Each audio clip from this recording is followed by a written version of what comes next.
ओम शांति।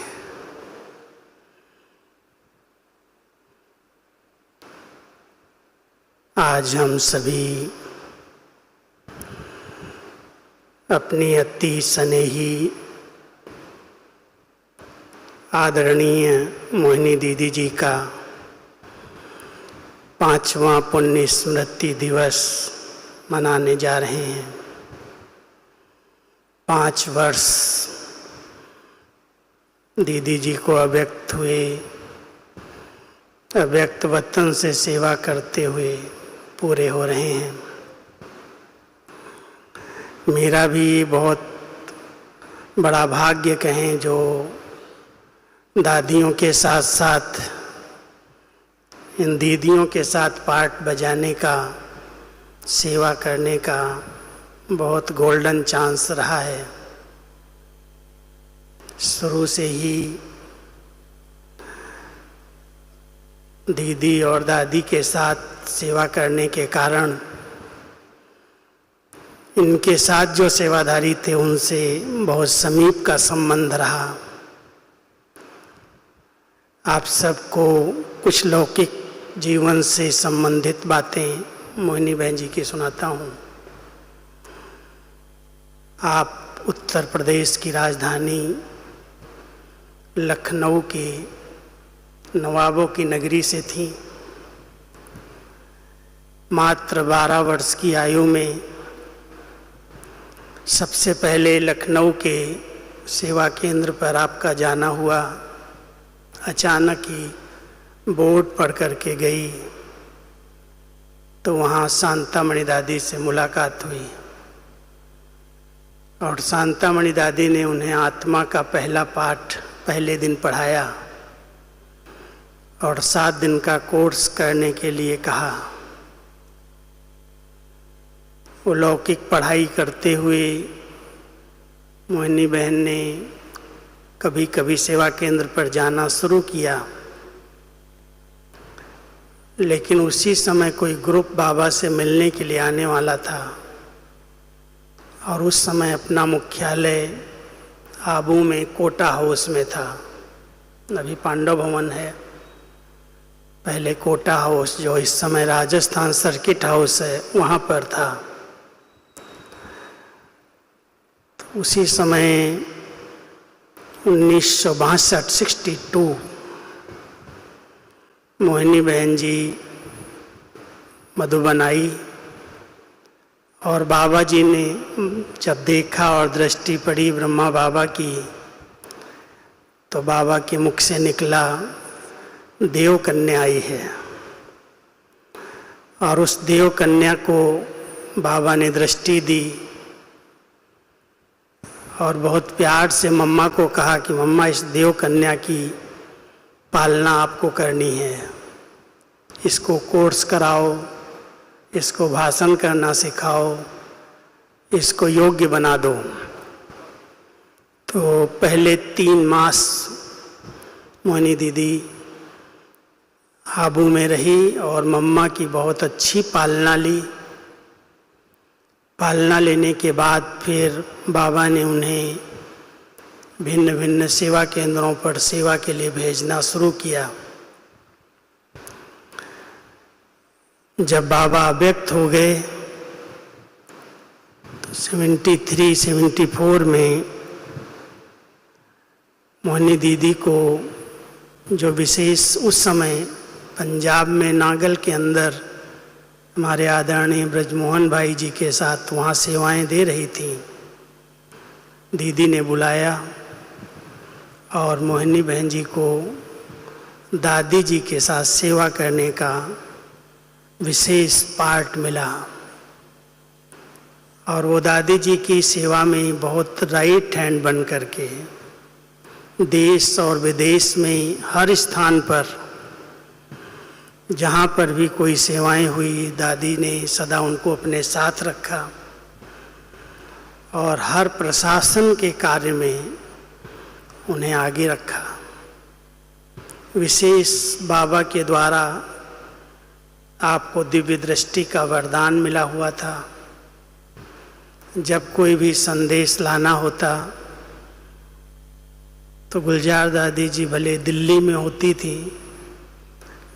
बीच बीच में भोग लगाना, कोई ने शरीर छोड़ा है उसके लिए भोग करना, संदेश लाना, तो मोहिनी बहन जी का विशेष पाठ संदेशी के रूप में बहुत एक्यूरेट चलता था। और दादी जिस प्रकार की कोई सेवाएं उन्हें बताती, हमेशा उन सेवाओं में हाँ जी करके दादी जी को पूरा साथ दिया। प्रशासन में, अपने यज्ञ का जो प्रशासन था, कारोबार के अंदर, चाहे दादी जी को पत्र व्यवहार पोस्ट लिखना होता, जो भी पोस्ट आती उसमें भी वो हाथ बटाती, कोई भी सेवाएं होती तो मोहिनी बहन जी सदा उमंग उत्साह बहुत था। तो हर समय उमंग उत्साह और बहुत रमणीक नेचर, मिलनसार नेचर। कोई भी आए, कोई वीआईपी आए तो उसको भी एक घरेलू फीलिंग देना, उसकी खातिरी करना, उसके लिए क्या भोजन बनेगा, क्या मेन्यू होना चाहिए, एक एक बात का फुल अटेंशन। तो दादी जी इनको आगे करके खुद हल्की रहती और इनको कहती ये सेवा करो, ये सेवा करो। तो मोहिनी बहन जी सदा ही आज्ञाकारी बन करके दादी जी की राइट हैंड बन करके रही। जब विदेश में सेवाएं शुरू हुई तो दादी जी के साथ विदेश जाने का भी बहुत अच्छा पार्ट रहा, जहाँ जहाँ भी जाना हुआ। पहली बार जब दादी जी गई तो उस समय नहीं गई, लेकिन उसके बाद सदा ही जहाँ जहाँ भी दादी जी का जाना हुआ तो मोहिनी भी साथ थी। दो चार बातें आपको पहले की सुनाता हूँ, शुरू की, क्योंकि मुझे भी दीदी जी ने खास पत्र व्यवहार की जब सेवाएं दी, और दीदी जब अव्यक्त हुई तो उसके बाद दादी जी के साथ बहुत समीप से सेवा करने का भाग्य मिला। क्योंकि सारी पोस्ट जितनी आती थी, पहले तो दीदी आधी पोस्ट संभाल लेती थी और आधी दादी जी। दीदी जी के साथ मुन्नी बहन जी बैठ करके पोस्ट में मदद करती थी और दादी जी के साथ मोहिनी बहन जी करती थी। जितने पत्र आते थे उनको उत्तर देना, लिखना। ईशु दादी के ऑफिस में सवेरे 10 बजे तक पत्र व्यवहार का जितने पत्र आते थे उनका उत्तर देने का कार्य चलता था। लेकिन जब दीदी अव्यक्त हो गई और दादी जी के पास बहुत सारे कार्य बढ़ गए, तो दादी जी ने मुझे कहा कि अभी पत्रों की सेवा, इनके जवाब तुम्हें देना है, और जो बात पूछनी है पत्र पढ़ करके वो मेरे से पूछो आ करके। और दादी जी का टाइम जो होता था, दादी दिन में बहुत कम रेस्ट करती थी, आधा घंटा पौना घंटा। गई कमरे में 3:30 बजे, 3 बजे भोजन के बाद चक्कर लगा के, और दोपहर में बस आधा घंटा लेटी, और 4 बजा मोहिनी बहन को कहती थी, मोहिनी तुम भले सो, मुझे राजू भाई से काम है। कमरा एक ही था और इतना एडजस्ट करती थी दोनों ही, दादी और मोहिनी बहन, क्योंकि दादी को जरा भी ठंडी पंखा सूट नहीं करता था। माना पंखा चला दिया तो दादी को छींक आने लगती थी, सर्दी हो जाती। और मोहिनी बहन जी प्रकृति से बहुत, तो उसको पंखा चाहिए, ठंडी चाहिए। तो दादी जब कहती थी कि चलो ठीक है तुमको पंखा चलाना है तो भले चलाओ, मैं रजाई ओढ़ के सो जाती हूँ। तो दोनों ही एक साथ एक कमरे में थी। और 4 बजे दादी जब मुझे बुला लेती थी तो दादी अपने हाथ से, मोहिनी बहन सोई हुई है, अपने हाथ से उनको चद्दर उड़ा करके लिटा देती थी, तुम सोए रहना, मेरा काम है। मैं सोफे पर बैठ के राजू भाई को पत्र लिखाती हूँ। तो मैं और दादी 2 ही जने बैठते थे सोफे पर, और मोहिनी बहन थोड़ा समय सोती थी, फिर बीच बीच में नींद खुल जाती थी। कहती थी क्या आप लोग बातें कर रहे हो। फिर धीरे धीरे फिर दादी जी ने मोहिनी बहन जी को अलग कमरे में शिफ्ट कर लिया, बाजू में ही पांडव भवन में। और फिर मुझे जब बुलाती थी तो मुन्नी बहन होती थी कमरे में, तो मैं जब जाता था तो दादी बस इनको सुला देती कि तुम लोग रेस्ट करते रहो, मुझे अपना काम करना है। तो ऐसे पत्र व्यवहार की सेवा करने का जो हमें चांस मिला, भाग्य मिला, वो दादी जी के बहुत समीप रह करके सब पत्रों का जवाब देते थे। और मोहिनी बहन जी जब ट्रांस में जाती मैसेज लाती थी तो हर मैसेज मेरे से ही टाइप करवाती थी। थोड़ा बोल देती थी कि ऐसे ऐसे बाबा ने दृश्य दिखाए हैं, आप सेट करके इनको भेज दो। तो बाबा के दृश्य जब मोहिनी बहन लाती और मुझे सुनाती थी तो मैं लिख करके आता था। तो ये कार्य इनके साथ पहले से करता रहा। एक दिन की बात मैं आपको सुनाता हूँ, क्योंकि बच्चे बाबा से मिलने के लिए जब आते थे तो डेट फिक्स होती थी कि इस डेट को आएंगे, इस डेट को जाएंगे। दूर की जब पार्टियां आती थी तो उनको ये रहता था कि मैं कम से कम 1 या 2 बार बाबा से ज़रूर मिलूं, क्योंकि बाबा 1 हफ्ते में कभी 2 बार कभी 3 बार भी आते थे। तो एक बार हमारी आदरणीय गुलजार दादी की तबीयत खराब हो गई और पार्टी ने जिद किया कि मैं बिना बाबा से मिले नहीं जाऊंगी। तो दादी ने कहा अभी क्या किया जाए। गुलजार दादी कहे मैं दादी बैठ नहीं सकती इतना समय, आप कोई दूसरी संदेशी को बोलो बाबा के पास जाए और बाबा को बुलाए। तो दादी ने मोहिनी बहन जी को कहा कि मोहिनी तुम जाओ बाबा के पास। सवेरे सवेरे भेजा कि आज बाबा को बोलो कि आपका रथ जो है वो ठीक नहीं है, आपको आज मेरे तन में आना है।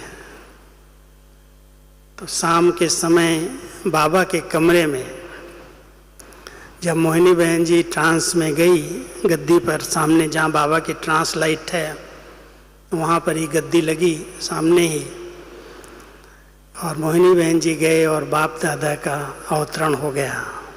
मैं भी सामने ही था, क्योंकि मेरा रोल यही था कि जब बाबा आते थे तो मैं पूरी, जब तक बाबा रहते तब तक मैं लिखता था जो भी बोलते थे। तो सब पार्टीज़ को बुलाया गया।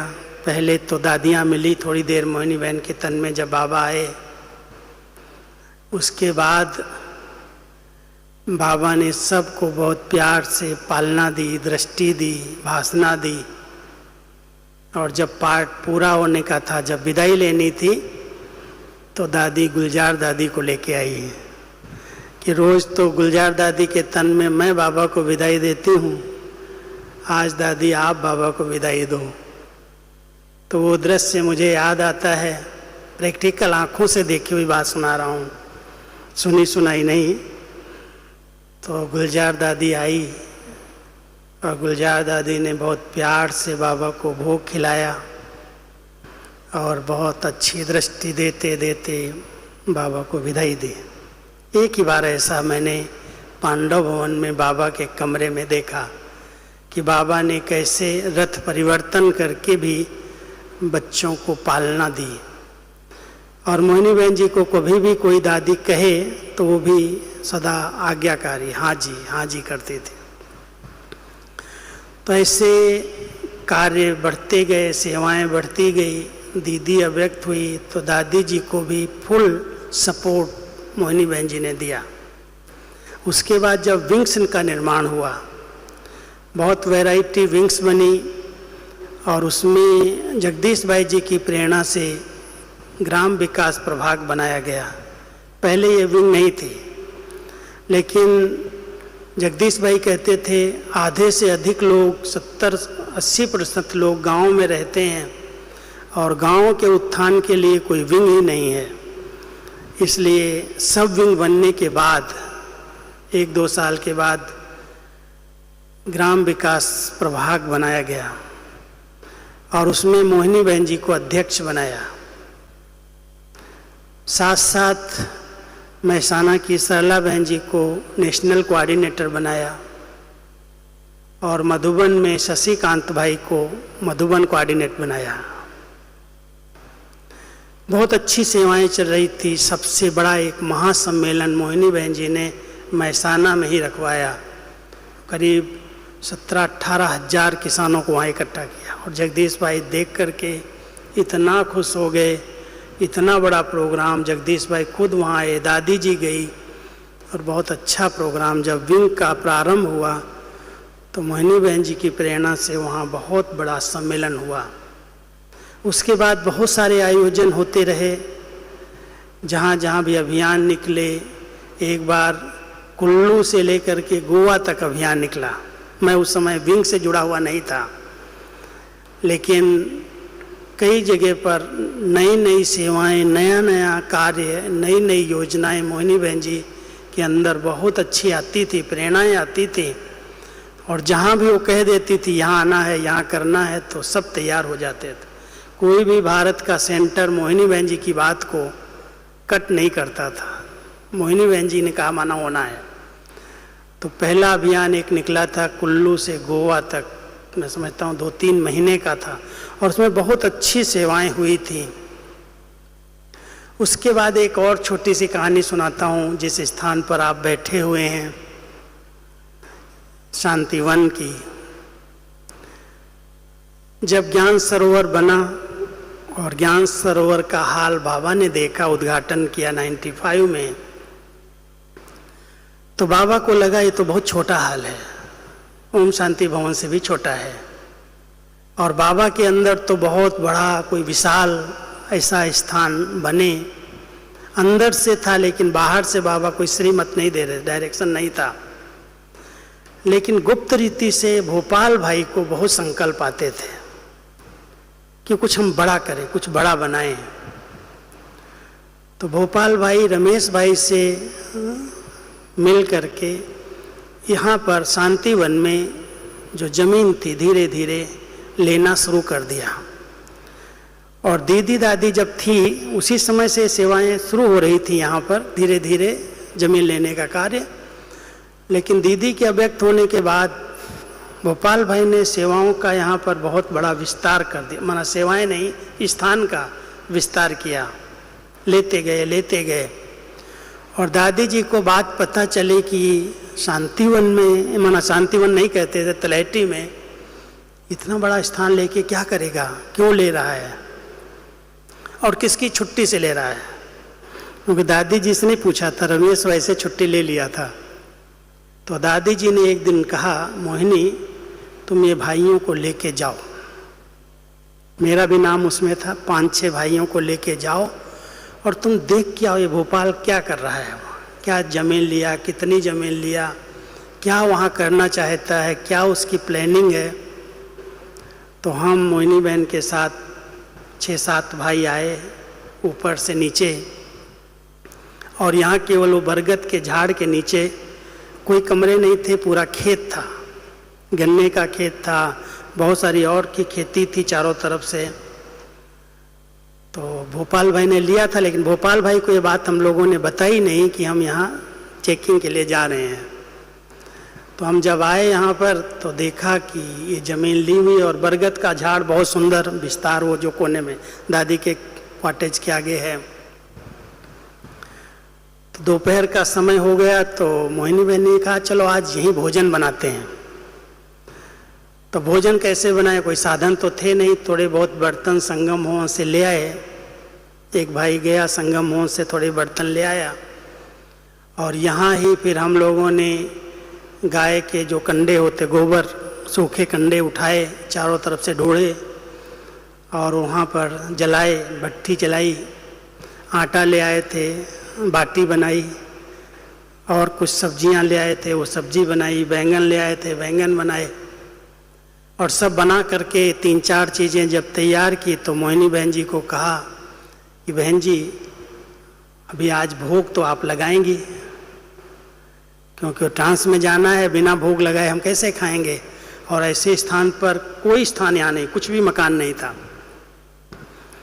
तो वहीं पर बरगद के झाड़ के नीचे एक टेबल कुर्सी डाली, वहीं पर ही भोग लगा।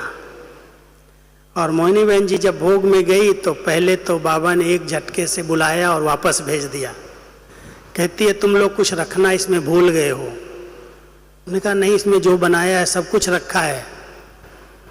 तो बाबा ने उसको इशारे में बता दिया कि इसमें पानी नहीं रखा है। पानी का भोग नहीं लगाना है क्या? पिएंगे क्या बच्चे? तो पानी तो गिलास भी ऐसे नहीं थे अच्छे, जैसे थे वैसे ही थे। फिर भी बाबा को भोग लगाने के लिए पानी रखा। फिर ट्रांस में गई और ट्रांस से वापस से आके कहती है कि बच्चों ने आज बैंगन का भरता बहुत अच्छा बनाया है। और वो बैंगन से चिढ़ती थी। मोहिनी बहन बैंगन देख करके एकदम चिढ़ जाते थे, ये क्या काला काला बनाया बेगुना। कभी नहीं टच करती थी, खाती नहीं थी। और बाबा ने उसको पहले ये दिखाया कि देख बैंगन का भोग बहुत अच्छा बना है, भरता बहुत अच्छा बना है।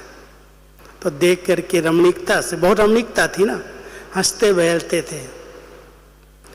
तो वो देख करके आई और भोग बाबा को खिला के आई। फिर कहती है कि बाबा ने तो कहा है यहाँ बहुत कुछ होने वाला है। अब क्या होने वाला है कुछ पता नहीं है, बहुत कुछ होने वाला है।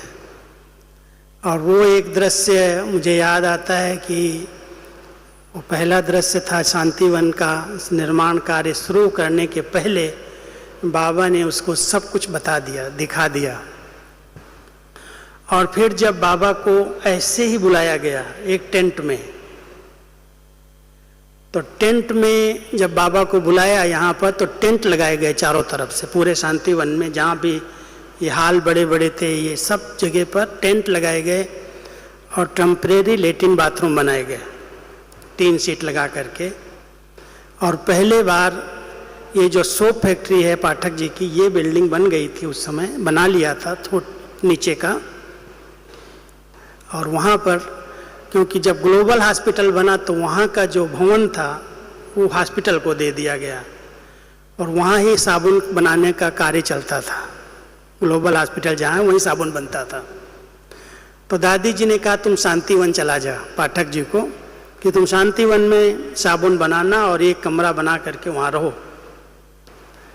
तो साबुन का ये सारा कार्य, साबुन है, विम है, तेल है, बहुत सारी चीज़ें वो बनाते हैं वैरायटी। तो वो वहाँ पर शुरू किया था और फिर ये पहला मेला हुआ। अब पहला मेला जब हुआ तो 10,000 लोगों को बुलाया गया पहली बार। ओम शांति भवन में तो 3,000 लोग आते थे तो रहने की व्यवस्था नहीं होती थी। अब यहाँ जब रहने की व्यवस्था की गई तो टेंट में की गई और बाबा आए और चले गए। उसके बाद यहाँ पर एक दिन इतनी जोर से तूफान आया जो सारे टेंट उड़ गए और सब के सब जितने थे बिस्तर लोग आए थे सब गीले हो गए, भीग गए। दादी की नींद फिटी 1:30 बजे। मोहिनी बहन को उठाया, देखो मोहिनी क्या हो रहा है। इतना जोर से जैसे शंकर जी का तांडव नृत्य हो रहा है, इतना तेज तूफान था, बहुत आवाज़, हवा थी, पानी थी, बरसात थी। और वो सब देख करके दादी को नींद नहीं आई और सबको उठाया, चलो देखो कहाँ कहाँ भीग रहे हैं लोग, सबके बिस्तर उठाओ, सबको इकट्ठा करो। तो यहाँ थोड़ा सा टीन शीट डाला हुआ था, उसके नीचे सबको सामान रखा गया। उसके बाद बाबा संदेश में क्या कहते हैं कि बच्चे यहाँ पर एक स्टेज बना लो, बाबा के लिए एक स्टेज पर थोड़ा सा बना दो और बाबा तो ऐसे ही आ जाएगा। और बच्चों के लिए बड़े बड़े हाल बनवा दो, 100-100 सीट के, 100-100 के बड़े बड़े हाल बना लो। फिर शुरू हुआ यहाँ निर्माण कार्य, शांतिवन बनना शुरू हुआ। और फिर बाबा इसमें 96 में इसकी डायमंड जुबली जब संस्था की थी तब इसका उद्घाटन करने के लिए आए। और जब यहाँ आए तो पीछे की कैंचियाँ नहीं लगी हुई थी, तो ऐसे ही बाबा उद्घाटन करता था कि आधा भवन बना है और आधा बाकी है। लेकिन बाबा आएगा इसलिए बहुत फास्ट काम होता था। और मोहिनी बहन जी को ये रहता था दादी जी के साथ कि जो कार्य हो उसमें दिन रात लग करके हम दादी के हर संकल्प को पूरा करेंगे। तो इस प्रकार यहाँ पर शांतिवन का निर्माण हुआ। बाबा की प्रेरणा से, बाबा की छुट्टी से ही इतना सुंदर स्थान बन के तैयार हुआ। और फिर जब विंग्स बनी, विंग्स तो पहले से निर्माण हो चुकी थी, लेकिन सेवाओं में मुझे दादी कहती थी तुम किसी विंग में नहीं जाएगा क्योंकि तुम्हारे लिए सब विंग्स दादी के साथ हैं। सबके साथ सहयोग करो, सबको मदद करो, लेकिन तुम किसी विंग से नहीं जुड़ना। खास यीशु दादी मना करती थी, और इसलिए मना करती थी कि मैं सारी कारोबार जो लिखने की, पढ़ने की, मुरली की बहुत सारा विस्तार और बिजी रहता था। तो कई विंग वालों ने ऑफ़र किया, यूथ विंग वाले ने, एजुकेशन वाले ने, सबको मैंने कहा नहीं, दादी की छुट्टी नहीं है। लेकिन ड्रामा ऐसा बना जो हमारे शशिकांत भाई को कुछ कारण से 1 साल 1.5 साल लौकिक में जाना पड़ा, और वो लौकिक में गए तो ये विंग का कोऑर्डिनेटर मधुबन में कोई नहीं था। तो मोहिनी बहन जी ने मुझे बुलाया, और सरला बहन जी, मोहिनी बहन जी ने राय किया कि राजू भाई को इसका कोऑर्डिनेटर बनाया जाए। मैंने बहन जी मैं कोऑर्डिनेटर नहीं बन सकता क्योंकि मुझे दादी जी मना कर रही हैं। तो दादी, मोहिनी बहन कहती हैं दादी को मनाना मेरा काम है ना, तुम हाँ करो। अब दादी जी को मनाना मेरा काम, हमने कहा ये तो मनाना माना तो फोर्स देना ही पड़ेगा, क्योंकि हमको तो मना किया था। तो बहुत युक्ति से दादी से कहती हैं मोहिनी बहन जी कि आप केवल इसका नाम दे दो इस विंग में कोऑर्डिनेटर, बाकी काम इससे मैं कुछ भी नहीं कराऊंगी, नाम दे दो इसका सिर्फ। तो दादी कहते अच्छा सिर्फ नाम चाहिए तो ले लो भले, और मेरा नाम उसमें डलवा दिया कोऑर्डिनेटर में। फिर काम करने के लिए तो सारी डिपार्टमेंट मेरे हाथ में, बहुत सारे भाई सेवा करने वाले साथी थे। तो उस काम जो पत्र व्यवहार है, हरियाली निकलती है और कई चीज़ें होती हैं विंग की, वो सब साथी लोग कर लेते हैं। तो नाम होना चाहिए इनका। इस तरह से मैं इस विंग में 2000 में जुड़ गया। लेकिन विंग में जुड़ने के बाद मोहिनी बहन जी की जो प्लानिंग रहती थी, इसकी सेवाओं का विस्तार कैसे किया जाए, और उसके लिए उन्होंने एक बहुत अच्छी विधि बनाई। शायद एक ही विंग ऐसी थी जो हर साल नए स्थान पर जाकर के मीटिंग करती थी, और मीटिंग ही नहीं वहाँ होती थी, वहाँ बड़े बड़े प्रोग्राम होते थे। पहले पब्लिक प्रोग्राम होता था, फिर मीटिंग होती थी, वहाँ के अधिकारियों की सेवा होती थी। विंग क्या है और विंग के द्वारा कितनी बड़ी सेवाएं होती हैं, ये सारी ही जानकारी पूरे शहर को मिल जाए, उस जोन को मिल जाए। इसलिए 2000 से लेकर के 2016 में मोहिनी बहन अव्यक्त हुई, उसके पहले हर स्थान पर हर साल नए नए स्थानों पर मीटिंग हुई, और जहाँ मीटिंग होती थी वहाँ हम साथ होते थे। प्लेन में जाएं, ट्रेन में जाएं, हर जगह पर मोहिनी बहन जी के साथ ही जाते थे। तो उनकी जो एक विशाल बुद्धि थी, उसकी मैं 5 विशेषताएं सुनाता हूँ। उसके आधार से उन्होंने पूरे जोन को, पूरे यूपी जोन को गंगे दादी के अव्यक्त होने के बाद संभाला, और साथ साथ राजस्थान के जो इतने सारे सेंटर्स खुले, जो आबू के कमरे हैं, बाजू में हैं सेंटर्स, मोहिनी बहन जी की ये दूरदर्शी बुद्धि थी कि कोई भी स्थान सेवा से वंचित नहीं रहना चाहिए। और जो बहनें कहीं पर भी इधर उधर से थोड़ा बहुत भी कोई कारण से मधुबन में आ गई हैं और चाहती हैं मैं उस सेंटर पर न जाऊं, तो उन सब को मोहिनी बहन ने सहारा दिया। और ऐसा सहारा दिया तो 5 विशेषताओं के आधार से उन्होंने सबको अपने कंट्रोल में किया और इतनी बड़ी सेवाएं कराई। सबसे बड़ी विशेषता ये थी, वो एक दयालु कृपालु जैसे करुणा का अवतार थी। कोई अगर उनके आगे आकर के रो दे या बोल दे दीदी मुझे वहाँ नहीं जाना है, मुझे वहाँ नहीं सेवा करनी है, मुझे यहाँ तकलीफ़ हो रही है, अच्छा कोई बात नहीं, मैं तेरे साथ हूँ, तुम यहाँ रह जाओ, मैं तुमको कहीं सेट कर दूँगी। ऐसे करके बहुत सारी बहनें जो इधर उधर से कुछ भी होता दीदी के पास आ गई, माना वो दयालु कृपालु हैं, उनको कहीं ना कहीं वो सेवा स्थान देंगी, कहीं सेट करेंगी। कहीं किसी जोन में कोई अनबन हो गई, कोई भी बात दादी तक नहीं जाए, मैं बैठी हूँ बीच में, और वहाँ मुरली भेजना, उन सेवादारी को, सेवा केंद्रों को कंट्रोल कर लेना, उन सेवा केंद्रों को जोन से भले अलग हो गया है लेकिन अपने साथ कनेक्ट कर लेना। पूरा बेलगाम जोन कनेक्ट किया, पंजाब में कई सेंटर्स पर सहयोग दिया, राजस्थान जोन को संभाला, और साथ साथ यूपी जोन को तो पूरा ही संभाल रही थी। तो 5 विशेषताओं में सबसे पहले वो कृपालु के रूप में, दयालु के रूप में थी, प्रेम की मूर्ति बन करके रही। कोई भी आ गया उसको सच्चे दिल का प्रेम दे करके, उसको सहानुभूति दे करके, एक रहनुमा के रूप में प्यार प्रेम दे करके अपनत्व की भाषणा दी। तीसरा, एक न्यायकारी, सब आत्माओं को न्याय मिलना चाहिए, कोई भी अन्याय किसी के साथ न हो, इतना बड़ा यज्ञ है, हर एक के साथ न्याय होना चाहिए। बाबा हमारा सुप्रीम जस्टिस है। तो न्यायकारी होने के कारण बहुत कुछ सामना भी करना पड़ता था, लेकिन बहुत हिम्मतवान थी, किसी से डरती नहीं थी, बहुत निर्भय थी, निडर थी। कुछ भी बात हो, कुछ भी सामना करना पड़े, बहुत साहस था, हिम्मत थी, क्योंकि न्याय करना है तो यथार्थ होना चाहिए। चौथी बात, सत्यता से बहुत प्यार था, सत्य स्वरूप, जो सच्चाई से अगर उनके पास कोई ने सुना दिया दिल की बात तो उसके पर फिदा हो जाना, सत्य है ये, सच्चाई है इसके अंदर। और क्षमा की मूर्ति थी। तो ये 5 विशेषताएं प्रैक्टिकल में मैंने देखी। एक करुणा का भाव, दया का भाव, एक प्रेम की भावना, एक न्यायकारी वृत्ति, एक सत्य स्वरूप में खुद स्थित होकर के सत्य स्वरूप से हर एक को क्षमा करना, सत्यवादी को क्षमा कर देना, ये 5 विशेषताएं प्रैक्टिकल थी और बहुत अच्छी तरह से साथ रह कर के सेवाएं करते। मैं जब लास्ट दिनों में सेवा पर, हम और भीनमाल की गीता बहन जी नेपाल सेवा पर गए हुए थे। आज पोखरा में हम थे और 7 सितंबर को मैं पोखरा में भट्टी करा रहा था। 8:30 बजे मुझे संदेश मिला कि मोहिनी बहन जी की तबीयत ठीक नहीं है और अभी कुछ समय के ही मेहमान हैं, आप लोग आ जाओ। और उनका ही जोन था, पश्चिम नेपाल का, 1000 लोग वहाँ थे।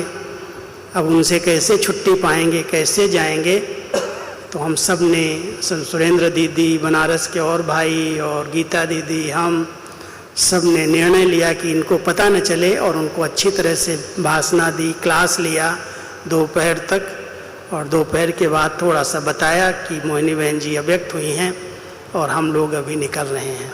तो हम फ्लाइट से रात को 1:30-2 बजे अहमदाबाद पहुँचे, काठमांडू होते हुए, और उसके बाद दूसरे दिन यहाँ आए, फिर संस्कार हुआ। तो इस प्रकार मोहिनी जी के साथ बहुत अच्छा सेवा का चांस मिला है, बहुत अच्छा भाग्य रहा है। ओम शांति। ओम शांति।